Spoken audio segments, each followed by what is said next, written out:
बीमार होने के नाते अगर हो गया और वो तो साफ हो सकता है, किसी के साथ हो सकता है, दलितों के साथ यही हो ही रहा है। जैसे शाम तक मीडिया में बखान तो आप ही लोग करते हो, गिन लेते हैं, जहाँ घटनाएं होती हैं उनकी गिनती नहीं गिन पाती।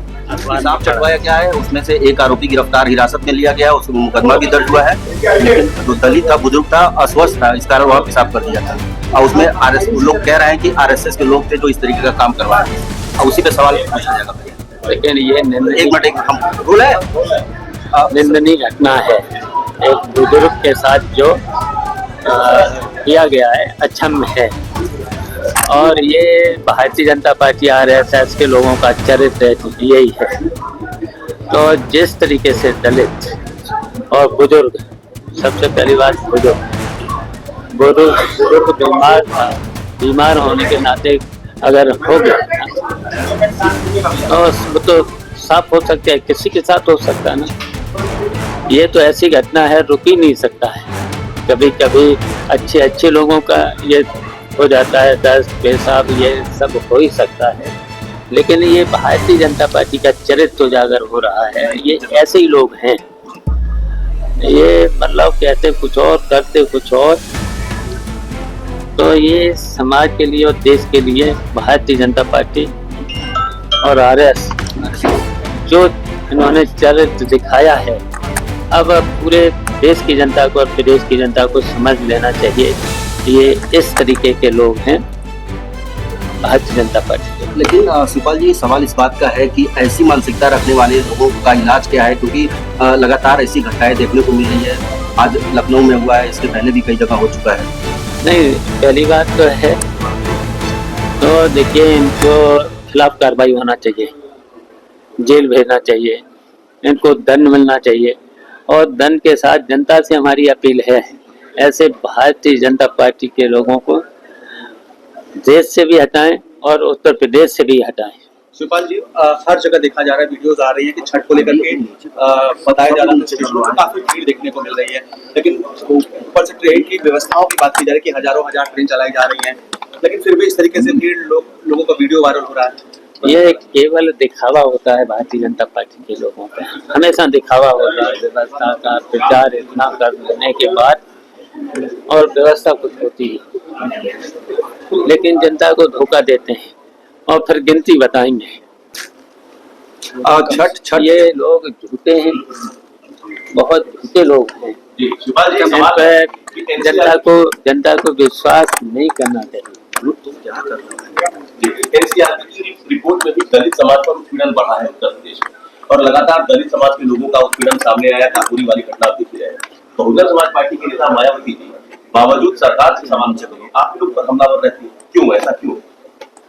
देखिए, दलितों के साथ यही हो ही रहा है पूरे, और दलितों के साथ साथ देख लो, किसानों की समस्या कोई हल हो नहीं रही, नौजवानों की समस्या कोई हल हो नहीं रही, और देखिए घटनाएं बढ़ती चली जा रही हैं। महिलाओं के साथ रेप जैसी घटनाएं हो ही रही हैं।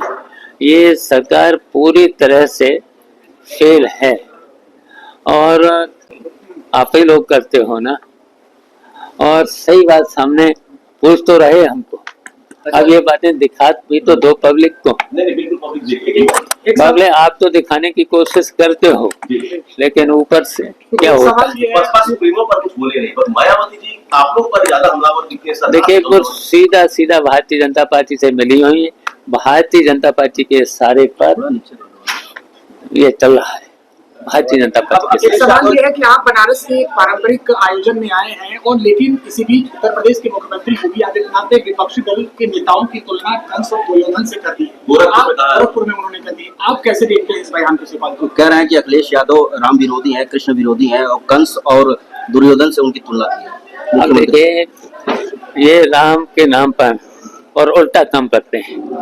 ये आपने देखा है, भगवान राम, मर्यादा पुरुषोत्तम राम के, अगर ये राम के अनुसार ही चल लेते हैं, भगवान राम के एक भी बात का उनका पालन कर लेते हैं, ये झूठे लोग हैं। केवल सवेरे शाम तक बखान करते हैं, सबको उल्टा सीधा बोलना इनका काम है, और संत का तो ये कभी मैंने सुना ही नहीं। संत कितने शांत स्वभाव के होते हैं, आशीर्वाद देते हैं, किसी के प्रति बुरा बोलते नहीं हैं, बोलते नहीं। अखिलेश यादव जी ने अभी इनका दीपोत्सव को लेकर एक बयान था कि खर्च होता है और क्रिसमस को बढ़ावा देने के बाद उस पर अब बीजेपी ने टारगेट बना लिया है कि वो हिंदुओं के त्योहारों को ऐसे कहते हैं और क्रिसमस को बढ़ावा दे रहे हैं। क्रिसमस से तुलना किए थे वो दीपावली का, और बोले क्रिसमस से सीखना चाहिए। उनका ये कहना था कि क्रिसमस से सीखना चाहिए। आपको भी लगता है कि भारतीय हिंदू परंपराओं को क्रिसमस से सीखना चाहिए?